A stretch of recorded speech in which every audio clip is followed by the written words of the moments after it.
जहां तक निगाह जाती है कचरा ही नजर आता है।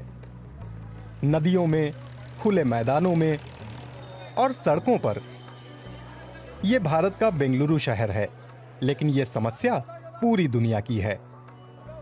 बढ़ती आबादी का एक मतलब कचरे का बढ़ना भी है। ये इतना ज्यादा है कि कचरा जमा करने वाली सेवाओं के बस की बात ही नहीं है। निवेदा आर्यम ने फैसला किया कि वो इस समस्या को अब और नजरअंदाज नहीं कर सकती।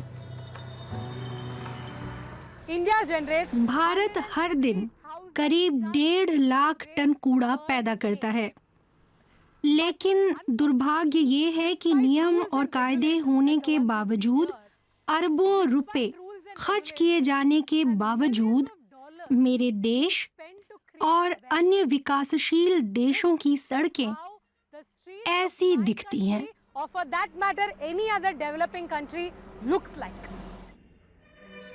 जब निवेदा इंजीनियरिंग की पढ़ाई कर रही थीं, तभी उन्होंने कचरे को जैविक और अजैविक हिस्सों में अलग अलग करने की तकनीक विकसित कर ली थी। बाद में उन्होंने इसे दोबारा इस्तेमाल में लाने की तकनीक भी विकसित कर ली। जब रिसाइकल नहीं कर पाते तो वो लैंडफिल में चली जाती है, और जब लैंड नहीं है, कोई भी सिटी के पास अभी लैंड नहीं है इन एनी डेवलपिंग कंट्री, इसीलिए उसको जलाया जाता है। तो ये बनाने के लिए हमें लगभग 3-4 साल लगे of working in the dump sites, और हमने ऐसा मशीन निकाला जो आज लगभग 200 टन पर डे बस एक ही मशीन में सेग्रीगेट होती है into food waste, like degradable waste and non degradable waste, मतलब गीला और सूखा। निवेदा ने बेंगलुरु में ट्रैशकॉन कंपनी शुरू करने के लिए शुरुआती पूंजी अपने माता पिता से ली थी। 2 साल बाद 50 लोग उनकी कंपनी में नौकरी कर रहे हैं। उनके को-फाउंडर सौरभ जैन भी वित्तीय सलाहकार की नौकरी छोड़कर निवेदा के साथ कंपनी चलाने लगे। तो जब मैं पहली बार निवेदा से मिला था डंप साइट में, वहाँ पे मैंने देखा कि एक महिला थी जो वहाँ पे प्लास्टिक को सेपरेट कर रही थी अपने हाथों से। जब मशीन नहीं थी उससे पहले, तो लोग अपने हाथों से ये सब सेपरेट करते थे। मुझे लगा कि हम एक चेंज लेके आ सकते हैं। इन लोगों को इस कचरे को हाथ से टच करने की ज़रूरत नहीं है, उनको एक डिग्निफाइड सम्मानित एम्प्लॉयमेंट दिया जा सकता है।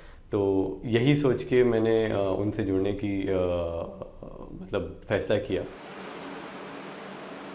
ट्रैशकॉन कंपनी प्लास्टिक को जैविक कचरे से अलग करती है। जैविक कचरे से बायोफ्यूल बनाया जाता है और इसे इलाके के किसानों को बेच दिया जाता है। प्लास्टिक को छोटे छोटे टुकड़ों में काटकर स्टोर किया जाता है और इनसे शेल्फ, कुर्सियां और टेबल जैसा फर्नीचर बनता है। हम इसके कुछ बेहतर इस्तेमाल पर ध्यान लगा रहे हैं। तो ये वाटरप्रूफ मटेरियल है, 100% वाटर थर्मोप्रूफ मटेरियल, और अच्छी बात है कि इसे बार बार रिसाइकल किया जा सकता है। ट्रैशकॉन को अंतर्राष्ट्रीय स्तर पर कई सम्मान मिल चुके हैं। निवेदा को दावोस के वर्ल्ड इकोनॉमिक फोरम में भी बुलाया जा चुका है। इस साल before the end of this year we are adding almost 1000 tons more capacity. हम लोग 200 टन के प्लांट लगभग 5 और स्टेट में लगा रहे हैं। 3 स्टेट एंटर कर रहे हैं। हमने ऑलरेडी फिलीपींस को एक्सपोर्ट कर लिया है। ट्रैशकॉन अपनी मशीनें बांग्लादेश, नेपाल और मध्य पूर्व में बेच रहा है। ये युवा भारतीय उद्यमी दुनिया से कचरे की समस्या को धीरे धीरे सुलझाने में जुटे हैं।